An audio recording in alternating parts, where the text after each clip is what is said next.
Bismillahirrahmanirrahiim. Asxaabtahay kusoo dhawaada kanaalkeena aqoon kaabe kanal mar kale iyo kulanti haboon. Magacaygu waa kanaalkeena kusoo dhawaada aqoon kaabe oo aad uga barateen inaad idiisu gudbiyo culumta ku saabsan kombiyuutarska noocyadooda kala duwan. Maalmihii hore sida arkayseenba waxaynu hore ugu jirnay casharada hore u soo dhiganay waxaa kamid ahaa Word-ka. marka Word-kii saasaynu ku gabagabaynay. maanta laga bilaabo waxa aynu bilaabaynaa waxa weeye Excel-ka ku xijinaynaa. Excel-ka markaynu wadno kadibna waxaynu ku xijinaynaa PowerPoint-ga. marka PowerPoint-ga ayaynu kusoo gabagabaynaynaa. haddaba caawa waxaan doonayaa inaynu overview inaad ka siiyo yaro introduction inaad ka siiyo Excel-ka. marka maalinta kale maalmaha soo socda ayaan doonayaa inaynu si fiican u qaadano Excel-ka oo cashar caadi ah bilaabo. maalmaha soo socda ayaan bilaabayaa iminka saynu Excel-keena maanta waxaan doonayaa overview maanta ka bixinaa Excel-ka. sidaa darteed waxaan doonayaa marka ugu horeysa inaan idin sheego Excel-ka waxa loo isticmaalo iyo Excel-ka waxyaabaha uu qabto. saynu hadaba Excel-ka aan idin sheego intaynan Excel-ka gelin hawshiisa waxaan doonayaa yaro introduction inaan siiyo Excel-ka ku saabsan. Excel-ku muxuu qabtaa, shaqadiisu maxay tahay, maxaa loo isticmaalaa, taas waa muhiim inaad ogaato. marka ugu horeysa casharka aynu bilaabno waxa la yiraahdaa Microsoft Excel ayaa la yiraahdaa. Microsoft Excel waa nooc kamid ah Microsoft-gii waana nooc kamid ah Office-ka. marka waxaa loo isticmaalaa inta badan is using calculation.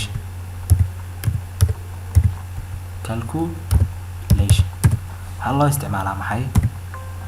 waxaa loo isticmaalayaa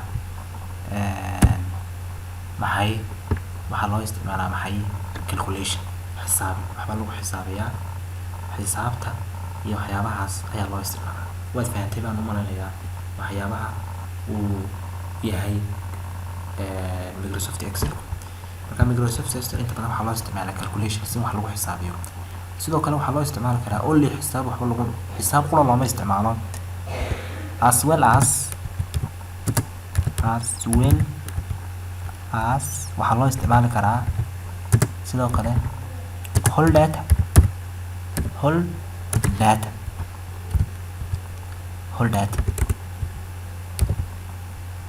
magarta yani xogna waa lagu kaydsan karaa oo xogna waa lagu kaydsan karaa oo xogna waa lagu diyaarsan karaa. taana wuu qabtaa. intaa kadib haddaba markaynu intaa ogaanay waxaan doonaynaa inaynu soo kicino oo aynu bilaabno bal casharkeena maanta Excel. si aan haddaba Excel-ka u bilowno kombiyuutarkaaga waxaad tegaysaa marka ugu horeysa yarisuga saan hore uga baranay kombiyuutarkaaga maxaad tegaysaa aan idin soo dhaweeyo waxaan malaynaya ma arkaysaan si fiican casharta ila socda asxaabtay. halkan aad imaanaysaa search, halkaasaad ku dhufanaysaa waxaad ka raadinaysaa waxaad ku qoraysaa ama hadda dhowr hab baa lagu raadiyaa. mar halkaasaad ku qori kartaa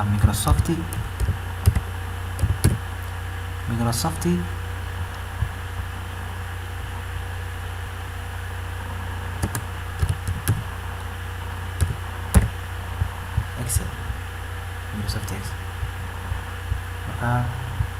marka waxaan ka tagnay inuu soo saari waayay ukaadi Microsoft Excel. soo ma aragtaan saa waa lagu raadin karaa mar. oo iminka haddaan ku dhufano waxay noo soo bixi doonaa Microsoft Excel baa inoo soo kacaya. waad aragtaa mar malayaa tuso marka ugu horeysa step-ka koowaad la sameynayo. waad aragtaa mar malayaa maxaa inoo soo kacay Microsoft Excel-ki. waa habkaa mar waa lagu ogaan karaa, habkaa mar waa lagu raadin karaa. waa step-ka koowaad. waxaa jirta step kale oo waxaan ku yiri lagu soo saaro. waxaad shortcut k keyboardkaaga adigoo jooga ayaa waxaad taabanaysaa Windows plus R. Windows R baa taabanay. Windows R markaad taabato daaqada yar baa kusoo bixi doonta. dabeetana waxaad ku qoraysaa maxay Excel. haddana inter dhahno inoo soo baxaya waka. inter haddaan dhahno maxaa dhacay wuu inoo soo baxay waka markalena waka inoo soo baxay. marka habkaana waa lagu ogaadaa. waxaa jirta hab kale oo waxaan ku ooliyay hab kale jirta oo iyadana lagu soo saari karo. waxaad tegaysaa halkaa maarta start button baa la yiraahdaa. start button waa hab oo stepka saddexaad ee marka aan doonayo Excel inaan soo kiciyo halka aan ka raadinayo stepkii saddexaad baan maraynaa. stepka saddexaad start button baad ku dhufanaysaa. start button halkaas la yiraahdaa. dabeetana halkan baad imanaysaa falaadhaas markay halka markuu daaqada ay markay ku soo baxdo halka ay hoos baad soo jiidaysaa. dabeetana halkan maxaa ku qoran Microsoft Office baa ku qoran. waad ku dhufanaysaa. dabeetana waxaan oo dhan ku soo saarayaa. dabeetana waxaan dooranaynaa Excel. halkan maxaa ku qoran waad aragtaa soo ma maxaa ku qoran Microsoft Office Excel 2007 maarata exactly. waad ku dhufanaysaa click baa taabanay. dabeetana saas uu soo baxayaa. marka saddexda hab ayaa horta lagu soo saari karaa. at the same time hab afraad baa jira oo iyadana lagu soo saaro marka aan doonayo inaan Excelka soo saaro. hab afraad baa jirta oo computerkayga meel bannaan ma tagay. computerkayga inta halka bannaan tago iyo isuga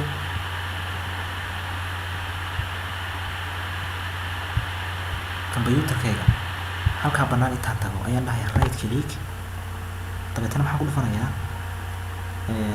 ku dhufanayaa new Soomaaliya qataan new baan ku dhufanayaa new da. dabeetana halka maxaa ku qoran Microsoft Word, Microsoft PowerPoint, Microsoft PowerPoint, Microsoft Excel. wata ku dhufo Microsoft Excel. marka mid cusub ayaan samaysanayaa oo marka aan doonayo inaan samaysto. now ka kaalay haddaba inoo soo fur daaqadeennii. haddaba waxaan doonaynaa maanta asxaabta waxaan ugu talagalay intaan markaad ogaatiin maanta waxaan ugu talagalay inaan interface overview inaan ka siiyo oo hordhaca Excelka iyo sidoo shaqeeyo waxyaabaha. marka Excelka weyn u soo ogaanay Excelka waxyaabaha loo isticmaalo weyn u soo ogaanay. marka maanta waxaan doonayaa qura inaan Excelka idin kala fahamsiiyo qaybtani maxay tahay qaybtani maxaa loo isticmaalaa waxyaabaha. hadda aan ku horeyno bal qaybtan maxay waraaqda aan ku horeyno. halka ay imika falaadheedu joogto waxaa la yiraahdaa maxay row baa la yiraahdaa row. cell baa la yiraahdaa ma cell baa la yiraahdaa. cell marka la yiraahdo halka ay numberadu ay ku qoran yihiin A B C D H ilaa Z ay ku qoran yihiin waxa la yiraahdaa maxay waxa la oranayaa waxa la yiraahdo iyagana waxa la yiraahdaa number of column baa la yiraahdaa. xariiqda imika saa u dheer waxaa la oranayaa column. tan shiftana waxa la yiraahdaa row.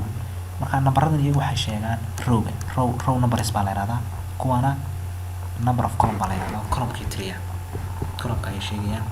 halkan oo kale falaadha yar haddaan imika saa u jeedo falaadha yar waan saa dhaho waxay sheegtaa falaadha inta badan waxa la yiraahdaa magaceeda maxay Steve sheet baa la yiraahdaa. waa falaadhaas aan idin soo dhaweeyo. maxaan idin falaadha yar maxaa la yiraahdaa waxaa la yiraahdaa Steve sheet baa la yiraahdaa. intaa markaan ogaano qaybtaas sare waxaa la dhahaa waxaa la yiraahdaa menu bar baa la yiraahdaa. home ila view tab qaybtaas sare waxaa la yiraahdaa menu bar.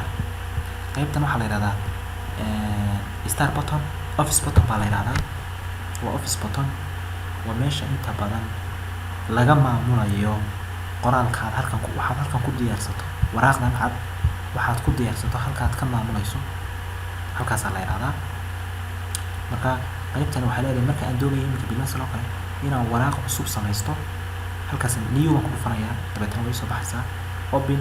markaan file diyaarsanaa aan gelayo halkaas ka geli markaad save dhahayso save iyo save as hore safe iyo safe as waxay ku kala duwan yihiin waxaan umaleeyaa casharadii hore ee wordka ayaan kusoo sharaxay waxay labadaas ku kala duwan yihiin qaybtan oo dhan waxay ku kala duwan yihiin marka intaas ayaynu asxaabi ku kala gabaynaynaa maalmaha soo socda waxaan doonaynaa inaynu bilowno oo mid aynu casharka aynu u bilowno si aad u fahantaan maanta laakiin waxaan ugu talagalay inaad interfaceka ugu horeeya inaad tuso aad ila fahantaan laakiin maalmaha soo socda waxaan isku dayayaa inaynu bilowno casharka excelka waa cashar aad u muhiima oo u muhiima qof kasta oo maanta raba inuu barto officeka excelka doonaya weliba inuu barto waayo word officeka uu fara badan yahay word excel powerpoint waxaas oo dhan buu qaybsamaa marka qofkii doonaya asxaabay excelka si fiican weliba casharkan oo kale excelku aad buu muhiim u yahay qofka iminka bilmasooda excelka waxaa isticmaalaan dadka ganacsatada ardayda goobaha waxbarashada dadka ardayda iskuullada jaamacadaha waxaas oo dhan waa isticmaalaan waxbaa lagu xisaabiyaa xog baa lagu diyaarsadaa marka cashar Microsoft Excelkani waxyaabooyin fara badan ayuu ka dawan yahay oo loo isticmaalaa shaqooyin fara badan boqorta oo muhiim ah oo lagama maarmaana sidaa darteed asxaabay si aad ku ogaada maalmaha soo socda waxaan isku dayaynaa inaynu samayno casharka inaynu guda galno laakiin maanta waxaan ugu talagalay inaynu intaa isla fahno overviewgaas intaasaan kusoo gabagabeynaynaa wasalaamu calaykum waraxmatullaahi wabarakaatu fadlan ha ilaawina inaad kanaalkeena subscribe-ta inoo saartaan